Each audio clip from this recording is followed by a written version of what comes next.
नमस्कार दोस्तों, आप सभी का स्वागत है हमारे यूट्यूब चैनल नायर 451 में। उम्मीद करती हूँ आपको यह कहानी ज़रूर पसंद आएगी। कानू चौधरी अपने गांव के मुखिया थे। गांव में उनका बड़ा मान था। दरोगा जी उन्हें टाटा बिना ज़मीन पर ना बैठने देते। मुखिया साहब को ऐसी धाक बंधी हुई थी कि उनकी मर्जी बिना गांव में एक पत्ता भी नहीं हिल सकता था। कोई घटना, चाहे वह सास बहू का विवाद हो, चाहे मेड़ या खेत का झगड़ा, चौधरी साहब के शासन अधिकारी को पूर्ण रूप से संचेत करने के लिए कभी काफ़ी थी। वह तुरंत घटनास्थल पर पहुंचते, तहकीकात होने लगती। गवाह और सबूत के सिवा किसी अभियोग को सफलता सहित चलाने में जिन बातों की जरूरत होती उन सब पर विचार होता और चौधरी जी के दरबार से फैसला हो जाता। किसी को अदालत जाने की ज़रूरत ना पड़ी।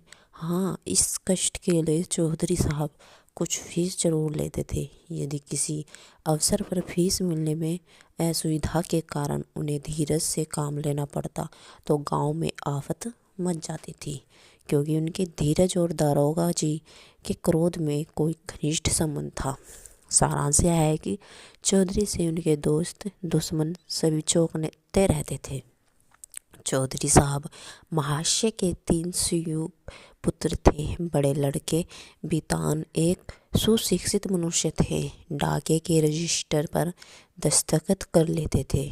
बड़े अनुभवी, बड़े नीति कुशल, मिजई की जगह कमीज पहनते, कभी कभी सिगरेट भी पीते, जिससे उनका गौरव बढ़ता था। यद्यपि उनके ये दुर्व्यसन बूढ़े चौधरी को नापसंद थे, पर बेचारे विवश थे, क्योंकि अदालत और कानून के मामले बिताने के हाथों में थे।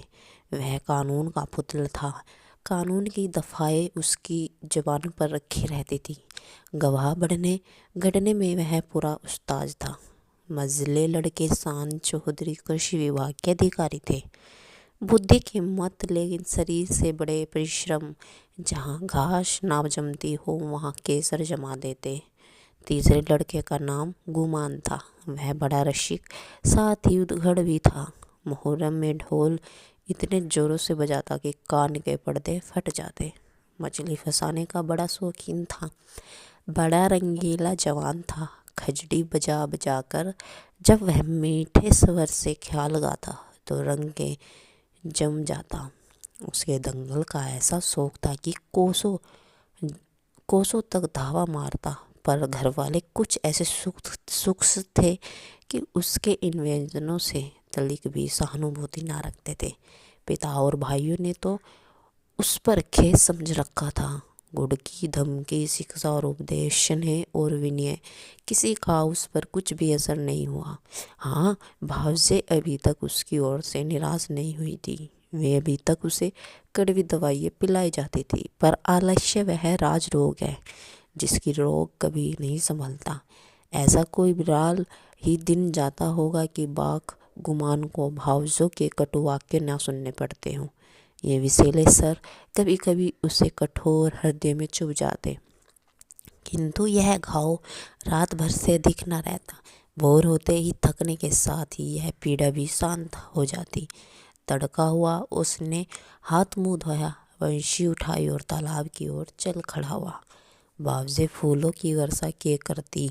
बूढ़े चौधरी पेतरे बदलते रहते और भाई लोग तीखी निगाह से देखा करते, पर अपनी धुन का पूरा बाका गुमान उन लोगों के बीच से इस तरह अकड़ता चला जाता जैसे कोई मस्त हाथी कुत्ते के बीच से निकल जाता।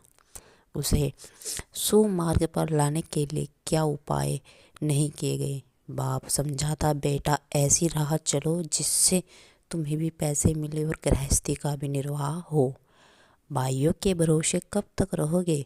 मैं पका आम हूँ, आज टपका पड़ गया, कल फिर तुम्हारा निवाह कैसे होगा? भाई बात भी ना पूछेंगे। भावजों का रंग देख रहे हो, तुम्हारे भी लड़के बाले हैं, उनका भार कैसे संभालोगे? खेती भी जी ना लगे, कष्टिक बिली ने भर्ती करा दूं। बाका गुणवान खड़ा खड़ा यह सब सुनता रहा, लेकिन पत्थर का देवता था, कभी ना पसीजता। इन महाशय के अत्याचार का दंड उसकी स्त्री बेचारी को भोगना पड़ता।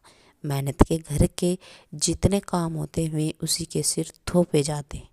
उपले पहाते हुए कुएं से पानी लाती, आटा पीसती और 30 पर भी जेठानियों सीधे मुंह ना बात करती, वाक्य बानों से छेदा करती। एक बार जब वह पति से कई दिन रूठी रही तो बाके गुमान कुछ नरम हुए। बाप से जाकर बोले, मुझे कोई दुकान खोलवा दीजिए। चौधरी ने परमात्मा को धन्यवाद किया। फूल न समाए, कई 100 रुपये लगाकर कपड़े की दुकान खुलवा दी। गुमान के भाग जगह तंजे में चुन्नटदार कुर्ते बनवाए, मलमल का साफा धानी रंग में रंगवाया। सौदा बिके न या ना बिके, उसे लाभ ही होना था। दुकान खुली हुई 10-5 गाढ़े मित्र जमे हुए, चरम की दम और ख्याल की ताने उड़ रही है। चल झपट रही जुमना टटरी खटको नटखटरी। इस तरह 3 महीने चैन से कटे। बाकी गुमान ने खूब दिल खोल कर अरमान निकाले, यहाँ तक कि सारी लागत लाभ हो गई। टाटा के टुकड़े के सिवा और कुछ न बचा।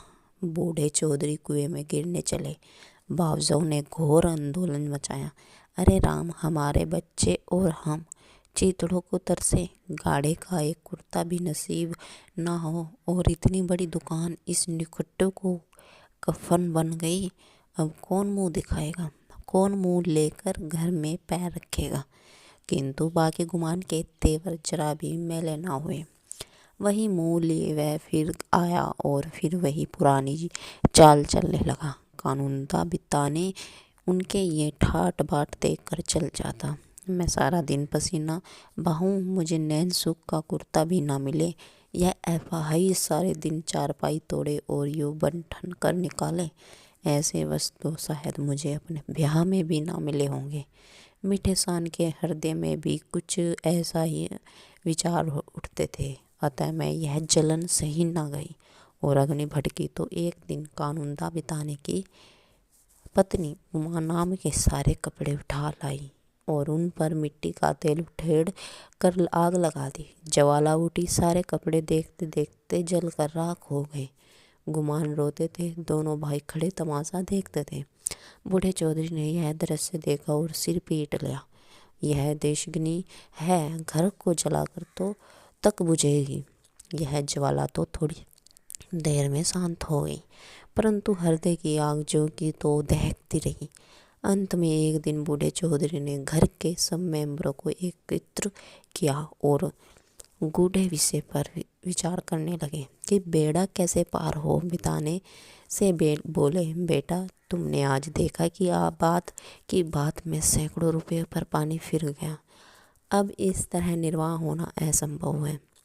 तुम समझदार हो, मुकदमे मामले करते हो, कोई ऐसी राह निकालो कि घर डूबने से बचे।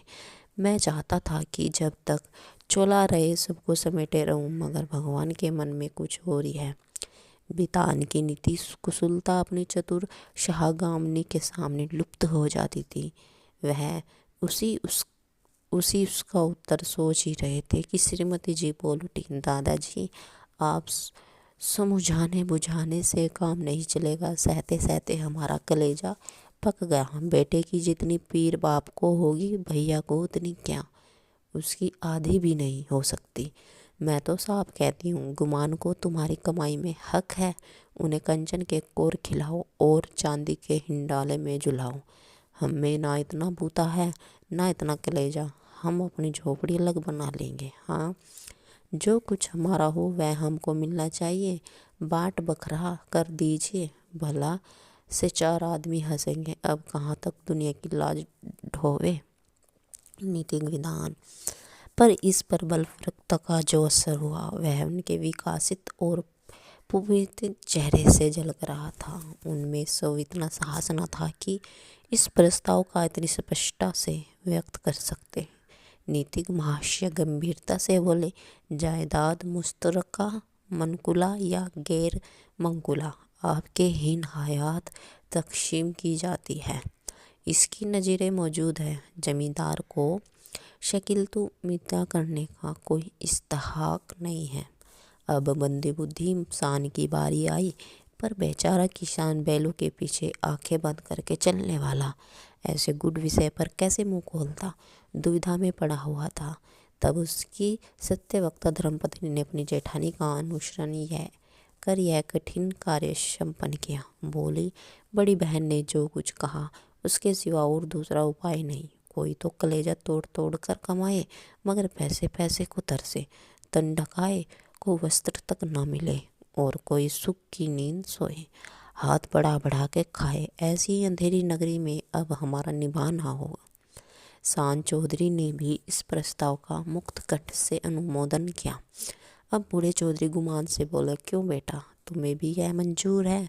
अभी कुछ नहीं बिगड़ा, यह आग भी बुझ सकती है। काम सबको प्यारा है, चाम किसी को नहीं। बोलो क्या कहते हो? कुछ काम धंधा करोगे या अभी आंखें नहीं खुली? गुमान में धैर्य की कमी ना थी। बातों को इस कान से सुनकर उस कान से उड़ा देना उसका नित्य क्रम था। किंतु भाइयों की इस जनमुरीदा पर उसे क्रोध आ गया। बोला, भाइयों की जो इच्छा है वही मेरे मन में है, भीड़ लगी हुई है। मैं भी इस जंजाल से भागना चाहता हूँ। मुझसे ना मंजूरी हुई ना होगी। जिसके भाग्य में चक्की पीसना बंधा हो वह पीसे। मेरे भाग्य में चैन करना लिखा है तो मैं क्यों अपना सिर ओखली में दूँ? मैं तो किसी से काम करने को नहीं कहता। आप लोग क्यों मेरे पीछे पड़े हुए? अपनी अपनी फिक्र कीजिए। मुझे आज से आटे की कमी नहीं है। इस तरह की संभाएं कितनी बार हो चुकी थी, परंतु इस देश की सामाजिक और राजनीतिक समाओं की तरह इसमें भी कोई प्रयोजन सिद्ध नहीं होता। 2-3 दिन गुमान ने घर खाना नहीं खाया। जतन सिंह ठाकुर शौकीन आदमी थे, उन्हीं की चौपाल में पड़ा रहता। अंत में बूढ़े चौधरी गए और मना के लाए। अब फिर वह पुरानी गाड़ी अड़ती मचलती हिलती चलने लगी। पांडे घर के चूहों की तरह चौधरी के घर में बच्चे भी सहायने थे। उनके लिए घोड़े, मिट्टी के घोड़े और नावें कागज की नावें थीं। फलों के विषय में उसका ज्ञान असीम था। गुलूर और जंगली बहर के सिवा कोई ऐसा फल ना था जिससे बीमारियों को घर ना समझते हो। लेकिन गुरुदीन के खोचे में ऐसा प्रबल आकर्षक था कि उसके ललकार सुनते ही उनका सारा ज्ञानवर्धन हो जाता। साधारण बच्चों की तरह यदि सोते भी हो तो चौंक पड़ते थे। गुरुदीन उस था गांव में साप्ताहिक फेरे लगाता था। उसके सुहागन की प्रतीक्षा और आकांक्षा में कितने ही बालकों को बिना किंडारा गार्डन की रंगीन गोलियों के ही संख्याई और दिनों के नाम याद हो गए थे। गुरुदीन बूढ़ा सा मैला कुचेला आदमी था, किंतु आसपास में उसका नाम उपद्रवी लड़कों के लिए हनुमान मंत्र से कम न था। उसकी आवाज़ सुनते ही उसके खोजे पर लड़कों का ऐसा धावा होता कि मक्खियों की असंख्य सेना को भी रणस्थल से भागना पड़ता था। और जहाँ बच्चों के लिए मिठाइयाँ थी, वहाँ गुरुदीन के पास माताओं के लिए इससे भी ज़्यादा मीठी बातें थी। माँ कितना ही मना करती रहे, बार बार पैसा ना रहने का बहाना करे, पर गुरुदीन चटपट मिठाइयों का दोनों बच्चों के हाथ में रखती तथा स्नेहपूर्ण भाव से कहता, बहू जी पैसों की कोई चिंता ना करो, फिर मिलते रहेंगे। कहीं भागे थोड़ा ही जाते हैं। नारायण ने तुमको बच्चे ही दिए तो मुझे भी उनकी न्यौछावर मिल जाती। उन्हीं की बदौलत मेरा बाल बच्चा भी जीते हैं। अभी क्या, ईश्वर इनका मोर तो दिखावे, फिर देखना कैसा ठनगन करता हूँ। गुरुदीन का यह व्यवहार चाहे वाणिज्य नियमों के प्रतिकूल ही क्यों ना, चाहे नौगत सही, तेरा उधार नहीं वाली कहावत अनुभव सिद्धि क्यों ना हो, किंतु मिष्टभाषी गुरुदीन को कभी अपने इस व्यवहार पर पछताने या उसमें संशोधन करने की जरूरत नहीं हुई। आज शुभ दिन था। बच्चे बड़े बेचैनी से अपने दरवाजे पर खड़े गुरुदीन की राह देख रहे थे। कई उत्साही लड़के पेड़ पर चढ़ गए और कोई अनुराग से विवश होकर गांव के बाहर निकल गए। सूर्य भगवान अपना सुनहला गाल लिए पूर्व से पश्चिम जा पहुँचे थे। इतने में ही गुरुदीन आता हुआ दिखाई दिया। लड़कों ने दौड़कर उसका दामन पकड़ा और आपस में खींचातानी होने लगी। कोई कहता था मेरे घर चलो, कोई अपने घर का न्योता देता था। सबसे पहले भानु चौधरी का मकान पड़ा। गुरदीन अपना खोचा उतार दिया। मिठाइयों की लूट शुरू हो गई। बालकों और स्त्रियों का ठठ लग गया। हर्ष और विषाद, संतोष और लोभ, ईर्ष्या और शोभ, देश और जलन की नाट्यशाला सज गई। कानून दाबितान की पत्नी और तीनों लड़कों को लिए हुए निकली। शान की पत्नी अपने दोनों लड़कों के साथ उपस्थित हुई। गुरदीन ने मीठी बातें करनी शुरू की। पैसे झोली में रखे, थैले की मिठाई दी और थैले का आशीर्वाद लड़के दोनों ले उछलते कूदते घर में दाखिल हुए। मगर सारे गांव में कोई ऐसा बालक था जिसने गुरदीन की उदारता से लाभ ना उठाया हो, तो वह बाके गुमान का लड़का धाम था। यह कठिन था कि बालक दान अपने भाइयों बहनों को हंस हंस और उछल पर मिठाई खाते देखकर सब्र कर जाए। उस पर तुरा यह कि वे उसे मिठाइयाँ दिख दिख कर ललचाते और चिढ़ा देते। बेचारा दान चीखता और अपनी मात का आंचल पकड़ पकड़ कर दरवाजे की तरफ खींचता था, पर वह अम्बला क्या करे, उसका हृदय बच्चे के लिए ऐंठ ऐंठ कर रह जाता था। उसके पास एक पैसा भी नहीं था। अपने दुर्भाग्य पर, जेठानियों की निष्ठुरता पर और सबसे ज़्यादा अपने पति के निठुरनेपन पर कूट कूट कर रह जाती थी। अपना आदमी ऐसा निकम्मा ना होता तो क्यों दूसरों का मुंह देखना पड़ता, क्यों दूसरों के धक्के खाने पड़ते। उठा लिया और प्यार से दिलाना साथ देने लगी। बेटा रो मत, अब की गुरदीन आएगा तो तुम्हें बहुत सी मिठाई ले दूंगी। मैं इससे अच्छी मिठाई बाजार से मंगवा दूंगी। तुम कितनी मिठाई खाओगे? यह कहते कहते उसकी आंखें भर आई। हाय, यह मनहूस मंगल आज ही फिर आएगा और फिर यही बहाना करने पड़ेगा। हाय, अपना प्यारा बच्चा थैले की मिठाई को तरसे और घर में किसी का पत्थर सा कलेजा ना पसीजे। वह बेचारी तो इन चिंताओं में डूब हुई थी और धान किसी तरह चुप ही ना होता था। जब कुछ वश ना चले तो माँ की गोद से जमीन पर उतर कर लौटने लगा और रो रो कर दुनिया सिर पर उठा ली। माँ ने बहुत बहलाया फुसलाया, यहाँ तक कि उसे बच्चे के इस हट पर क्रोध भी आ गया।